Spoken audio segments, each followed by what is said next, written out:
I'm along the west fork of the San Gabriel River right now, just off of the scenic bike path. And I was thinking about going up a little further, but it is late afternoon and I actually started this kind of late and wasn't planning on doing this. So I may just poke around a few spots.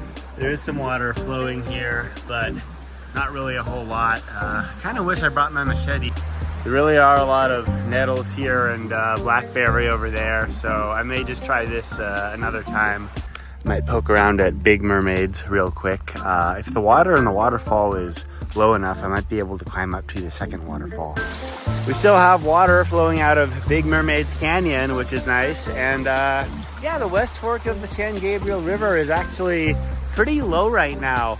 I haven't seen it this low since I think pre-2023 when we had a lot of the storms, but yeah, maybe we'll get another rain year.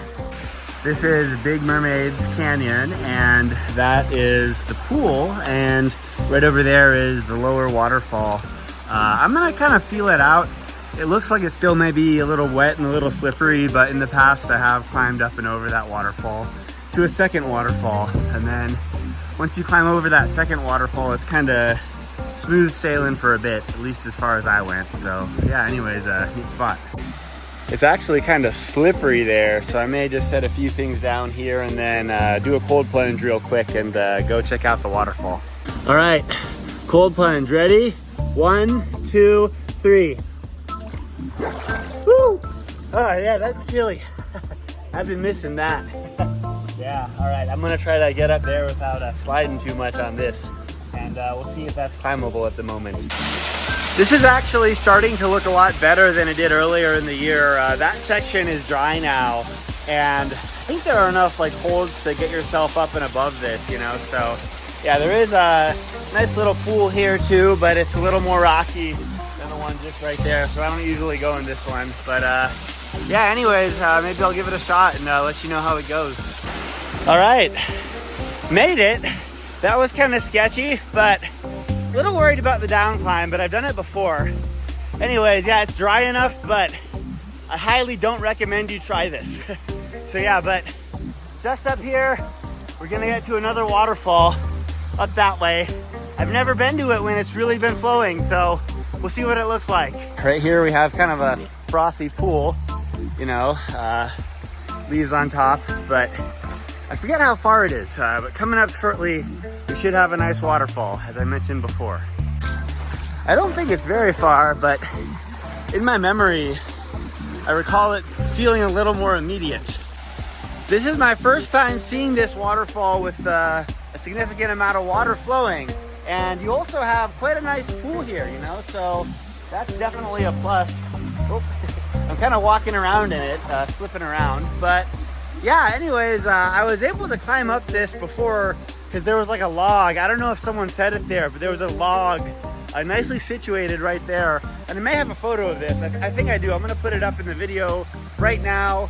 But yeah, right now we have a nice pool here. So I'm going to do a cold plunge and leave the climbing up above this for another day. All right, cold plunge. Ready? 1, 2, 3. Woo! Not bad at all. Yeah, happy I got to get up to this section a little, or Big Mermaids, sorry. Big Mermaids Canyon when it's flowing like this, Little Mermaids is pretty nice too. You know, but I don't know if I'll have time to stop by today. But yeah, you know, if you do climb up this, not too many waterfalls, at least for a while, as far up as I went. I don't really remember how far that was. It might have been like a mile or two. Maybe eventually you'd reach another waterfall. But yeah, for the waterfall, you know, the one you see behind me, that's close to the West Fork area, and then the one that was a little lower down that way. Those are the two immediate waterfalls here. And so yeah, I suggest if you try to climb up that one, you do it when it's a little more dry. If you do it at all, it is very sketchy. But at the same time, you get to this nice waterfall here. So it can be good if you can do it. Do it at your own risk though. But yeah, anyways, I'm gonna head back down and I don't know what I'm gonna do next. We'll see. So really happy I made it there. I don't think I'm gonna go to Little Mermaids today. But you know, I think it's good to have a waterproof case if I do that. I think I've done it once without a case. But yeah, you can check out some of the videos I made, and I think some other channels have made. I think Hike Bites went there. But yeah, and there's a lot of videos on the West Fork area that I've made. I think like Lopez Explora made one. The channel Hiker 2000 made one. I think Jesse St. Louis made one going up to the Glen Canyon Falls, which is great. I'll put a picture there. Yeah, who else? I know that Pharaoh does a lot of stuff up along Bear Creek. A lot of people to shout out, I guess. But anyways, yeah, I'm gonna check out another waterfall down that way and make my way back to the car before it gets dark. So yeah. All right, I've done it before. Wish me luck. I actually slipped right back there, so it is pretty slippery. But yeah, to be honest, the down climb wasn't too bad. I think when it's a little more dry like it is now compared to earlier in the year, it's just really a matter of taking it slow. And there was a branch kind of lower down, which I think's been there for a while, and it really helped. So yeah, anyways, 1 or 2 more waterfalls on our way back. Yeah, we'll do that. I'm back on the West Fork Scenic Bike Path right here, and I'm not really too far out. My plan when I left was make it all the way out to Glen Canyon campground and go to Glen Canyon Falls.